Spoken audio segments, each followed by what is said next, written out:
Oi, gente, tudo bom? Então, na aula passada a gente viu a equação do primeiro grau.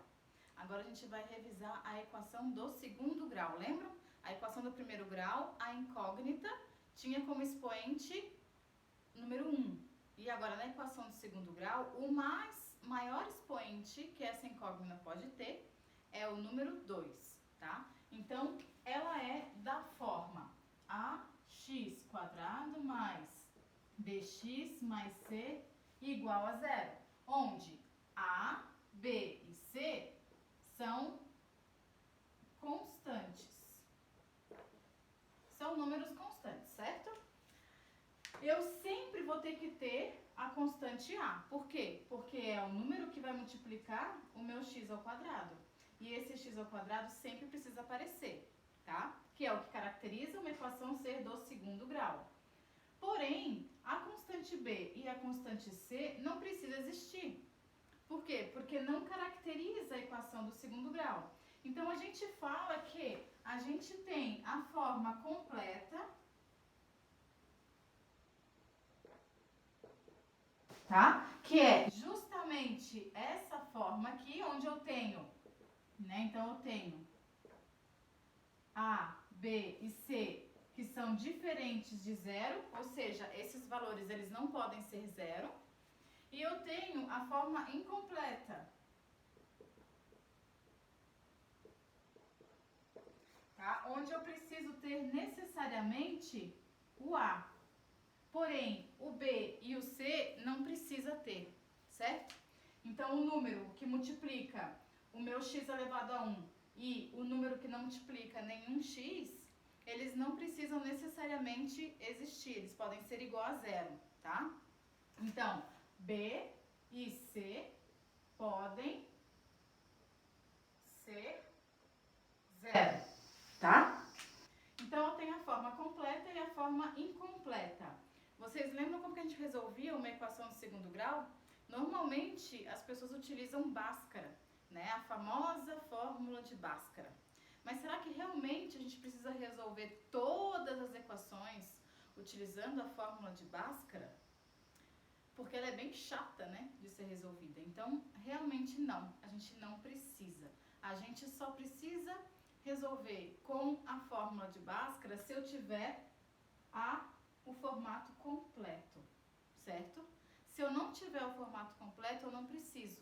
Eu tenho outros métodos que são mais fáceis de se resolver a equação do segundo grau, tá?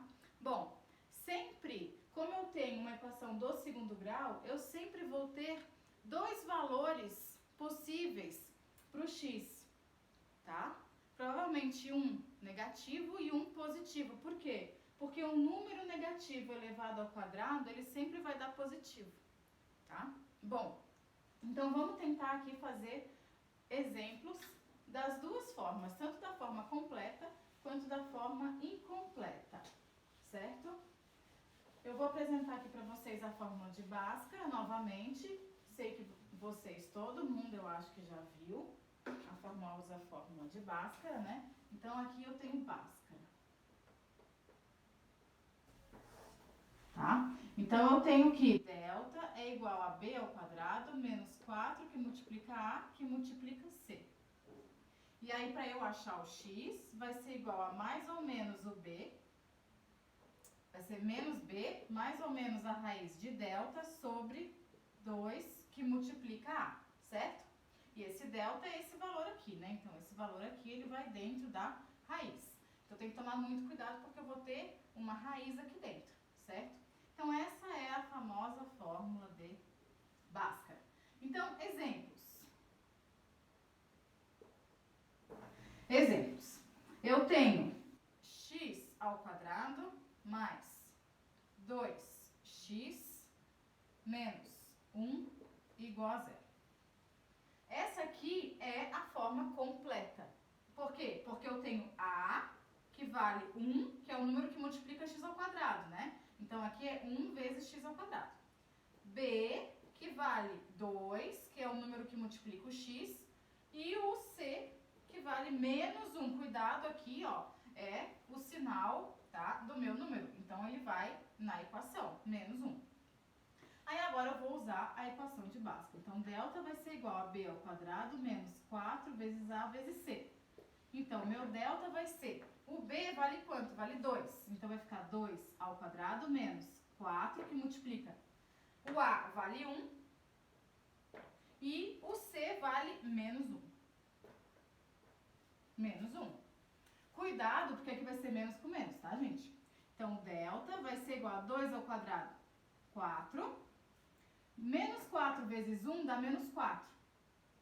Multiplicado por menos 1 vai dar mais 4. Portanto, meu delta é igual a 8. Agora, eu vou usar aqui o valor do x. Vai ser menos b, mais ou menos a raiz de delta sobre 2 que multiplica a. Então, meu x vai ser menos b, quanto que vale o b? Vale 2, mais ou menos a raiz de delta, que eu calculei, vale 8, sobre 2 que multiplica o a, que vale 1. Portanto, meu x vai ser igual a menos 2, mais ou menos a raiz de 8 sobre 2. Termina assim, será? Bom, a gente tem um artifício matemático aqui, né? Pra gente conseguir reduzir essa raiz de 8. 8 não tem raiz exata, mas eu consigo diminuir. Como que eu consigo diminuir? Fatorando. Então, eu vou fatorar esse 8. Então, como é que eu fatoro? Eu vou dividindo pelos números primos. O primeiro número primo é o 2. Então, 8 dividido para 2 dá 4. Dá para dividir mais, dá 2. 4 dividido para 2 dá 2. Dá para dividir mais, dá 2. E aqui dá 1, fechou. Portanto, eu tenho uma raiz quadrada. Então, eu vou juntar de 2 em 2, certo? Então, vai ficar esses dois aqui junto, vai dar 2 ao quadrado, que multiplica esse outro 2 que sobrou.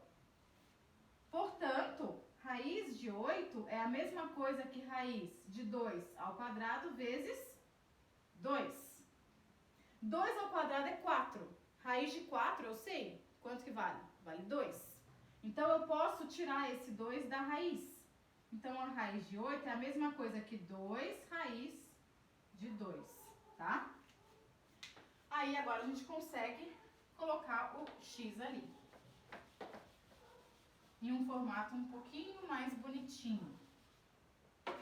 Então, daqui eu venho pra cá, tá? Então, x vai ser igual a menos 2, mais ou menos a raiz de 8 que eu fatorei. 2 raiz de 2 dividido para 2. Dá pra diminuir mais ainda esse resultado. Se eu dividir tudo por 2, aqui dividido por 2, aqui dividido por 2 e aqui dividido por 2, vai dar 1 menos 1, mais ou menos 1 vezes raiz de 2, que dá raiz de 2, sobre 1, que dá 1. Portanto, eu tenho x1 e x2. x1 é menos 1 mais raiz de 2, x2 é menos 1 menos raiz de 2. E eu achei os dois valores possíveis para a minha incógnita x. Ok, gente? Bom, agora vamos para um outro exemplo que não precisa usar Bhaskara. 2 exemplos. Tá? Da forma incompleta.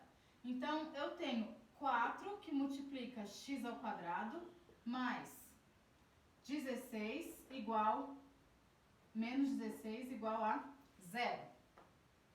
Eu não preciso utilizar Bhaskara aqui. Então, vamos tirar os valores de A. Então, A igual a 4. B, eu tenho o valor de B? Eu não tenho, é 0, porque eu não tenho x. Eu não tenho o número que multiplica o x.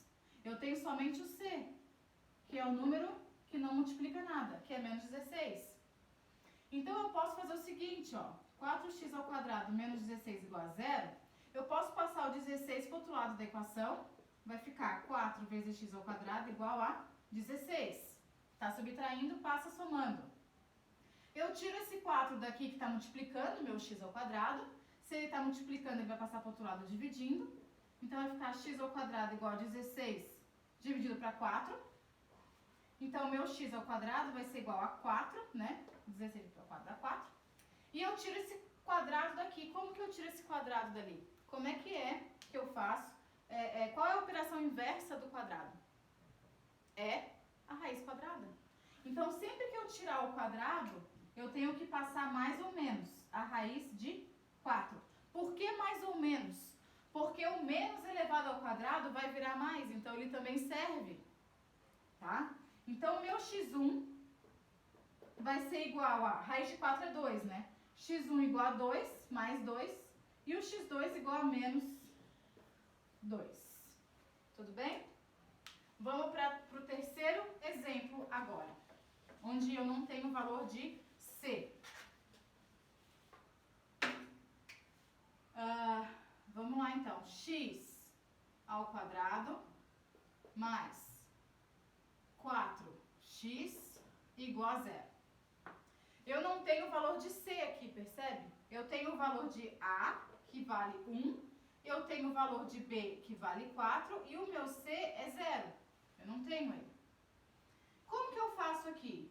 Eu consigo achar termos em comum. Quais os termos em comum aqui? X e X.